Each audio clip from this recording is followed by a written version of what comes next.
시편 92편, 특별히 안식일의 찬송시라고 기록되어 있습니다. 안식일은 창조주 하나님께서 6일 동안 모든 만물을 창조하시고 안식하신 그 날입니다. 또 그 안식일은 하나님을 본받아 하나님대로 하나님처럼 쉬라고 안식하라고 우리에게 또 주셨습니다. 이 안식에는 개념이 여러 가지 개념인데 첫 번째는 쉬라는 것이죠. 다음에 두 번째는 쉬는 것이 무슨 의미인가라는 뜻입니다. 쉬는 것이 무슨 의미란 얘기죠. 손을 놓고 들어놓는 게 쉬는 거냐라는 것이 묻습니다. 근데 우리는 하나님의 사람이기 때문에 우리의 참 안식은 하나님 안에 있을 때 참 안식이 옵니다. 우리가 왜 안식일에 세상 일을 내려놓죠? 왜냐하면 우리는 한 가지밖에 못해요. 우리는 이것도 하고 저것도 하는 사람이 아닙니다. 보통 그 사람들 중에 여러 가지를 한꺼번에 할 수 있는 사람이 있다 그래요. 여러 가지를 한꺼번에. 그래서 뭐 음악도 듣기도 하고 도중에 책도 읽고 손으로는 또 커피잔을 들어서 입으로는 마시고 그 다음에 뭐 뉴스도 듣고 그 다음에 옆에 있는 누가 얘기하면 그것도 듣고 그래서 이게 여러 가지 일을 한순간에 많이 한다고 그렇게 얘기합니다. 저도 그렇게 생각했어요. 그래서 여러 가지를 합니다. 여러 가지를. 그런데 돌이켜보면은 그 여러 가지 일이 아니라 자기가 지금 하고 싶은 거를 지금 여러 가지 색깔로 하고 있는 거지 그게 다양하게 하는 게 아니에요. 안식일은 쉴 때 뭘부터 쉬라냐면은 세상 일로부터 쉬란 얘기입니다. 내가 하고 싶은 것으로부터 쉬란 얘기입니다. 내가 계획하고 내가 원하는 것을 쉬라는 얘기입니다. 그게 안식이에요. 쉬라는 것이 그냥 내가 일하다가 쉬는 그런 단편적인 것이 아니라 내가 먹고 살기 위해서 했던 것을 내려놓으란 얘기죠. 왜? 하나님 앞에. 하나님이 너를 보고 계시니까. 6일 동안 열심히 일을 합니다. 그리고 하루는 쉬라고 합니다. 그 쉰다는 개념이 그냥 들어놓는 개념이 아니라 세상부터 쉬라는 얘기입니다. 내 욕심으로부터 쉬라는 얘기죠. 내가 원하는 거로부터 쉬라는 얘기입니다. 왜? 나는 한 가지밖에 못하니까. 세상으로부터 쉬고 그 다음에 어떻게 하라고요? 하나님께 집중하라는 얘기죠. 그게 안식입니다. 우리가 자칫 잘못해서 그냥 안식을 그냥 쉬는다고 생각하면 절대 아닙니다. 방향이 바뀐 거예요. 세상에서 하나님께로 바뀐 것이 안식입니다. 왜냐하면 그것이 하나님이 우리에게 주신 참 안식입니다. 생명을 주신 분이 누구예요? 하나님이시잖아요. 그러니까 그 주신 하나님께 집중하는 것이 나에게는 안식이죠. 그것을 우리가 늘 명심해 주시기 바랍니다. 이 시편 92편에 바로 그날 하나님께 찬송합니다. 뭐를 찬송하죠? 먼저 부르짖습니다. 여기 우리말로는 지존자여가 가장 먼저 나옵니다.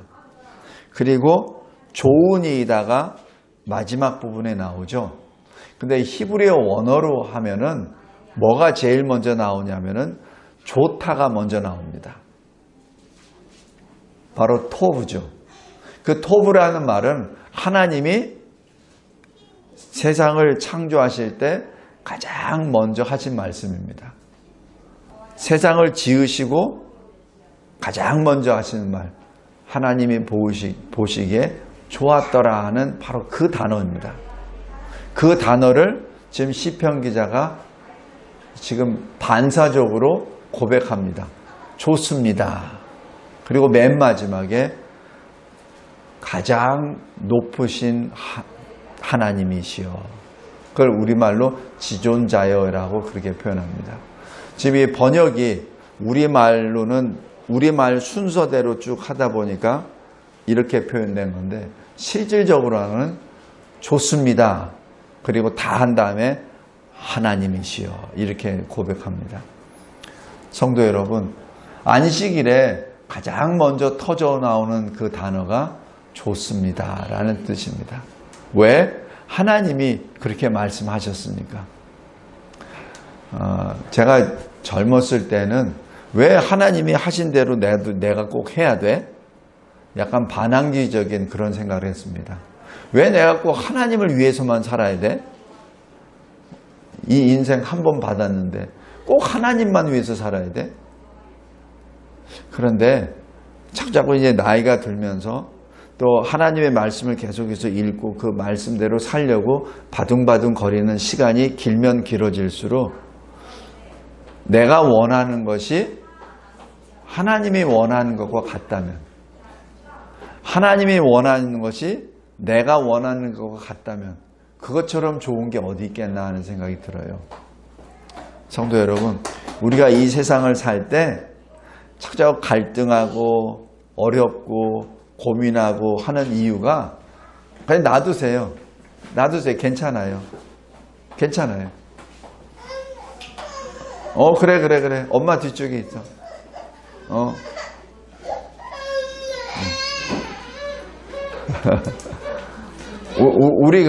우리가 무엇을 이렇게 계속 하다가 문제가 발생되거나 갈등이 생기거나 뭐 했을 때 가장 어디에서 봉착이 되냐면 나와 하나님의 마음이 안 맞았을 때 가장 큰 갈등이 생겨납니다.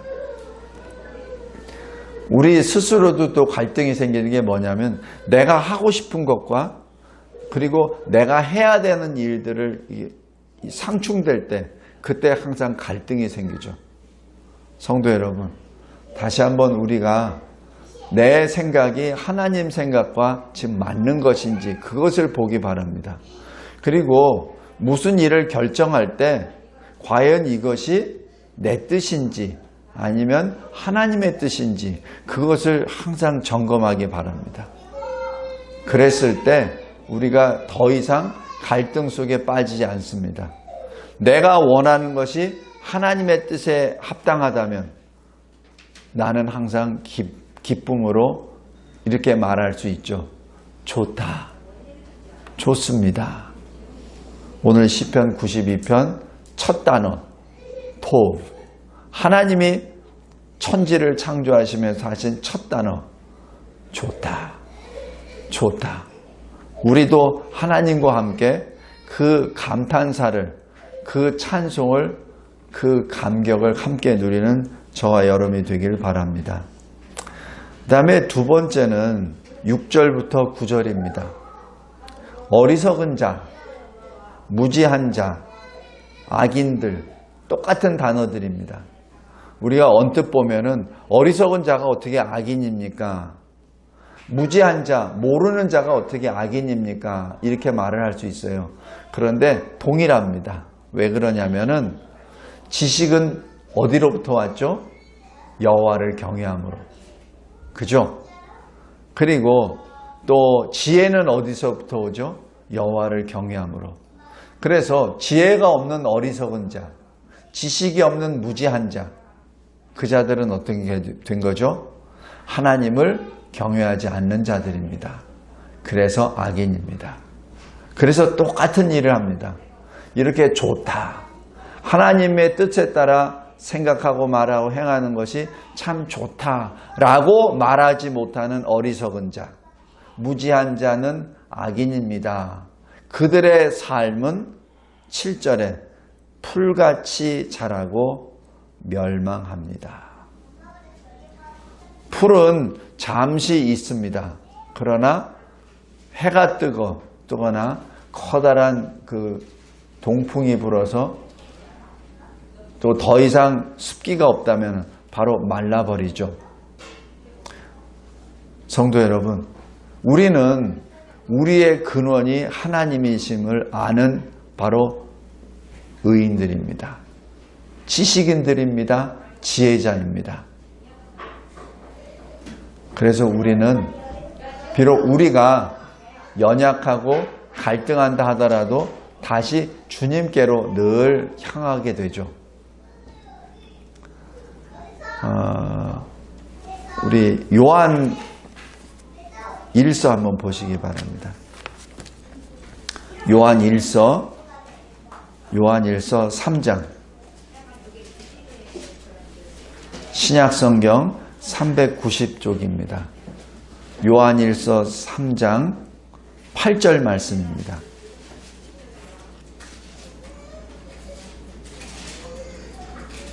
하나님 말씀입니다. 죄를 짓는 자는 마귀에게 속하나니 마귀는 처음부터 범죄함이라. 하나님의 아들이 나타나신 것은 마귀의 일을 멸하려 하심이라.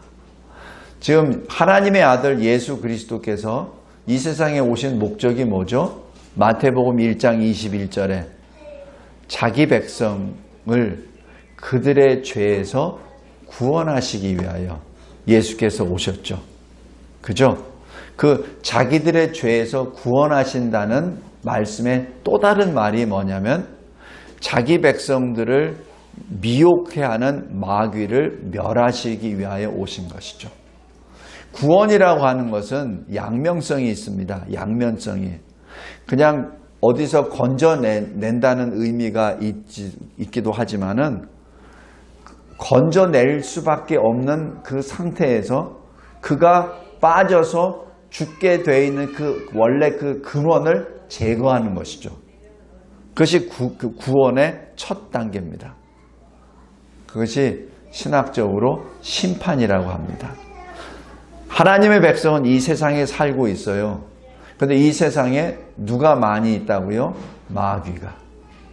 그래서 그 마귀 일을 없애려고 마귀 일이 뭐죠? 하나님의 백성을 미혹해 하고 하나님의 백성을 자꾸자꾸 지옥의 길로 끌고 가는 거죠. 그러니까 하나님이 좋아하시는 것부터 자꾸 멀리 떨어지게 하는 겁니다. 현실적으로 주의를 지키려고 애를 쓰는 하나님의 성도들의 그 마음에 자꾸자꾸 마귀의 일을 자꾸자꾸 넣어줘요. 그래서 주의를 못 지키게 합니다. 하나님 앞에 나와서 예배를 드려야 되는데 자꾸 그걸 못하게 해요. 그게 무슨 일이 있습니다. 악인들이.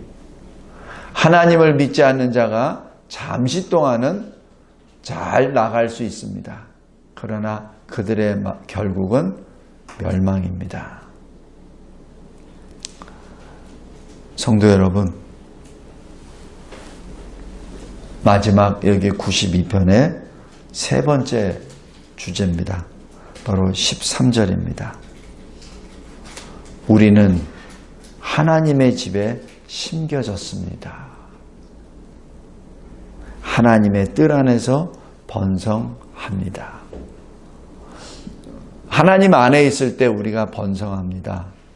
왜냐하면 우리는 하나님에 의하여 심겨진 존재이기 때문에 그렇습니다. 우리 시편 1편 한번 보십시오.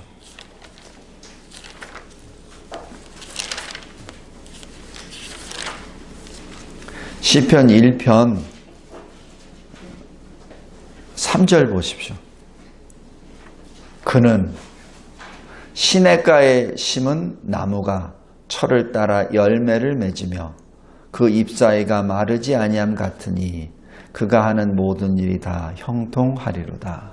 그가 누구죠?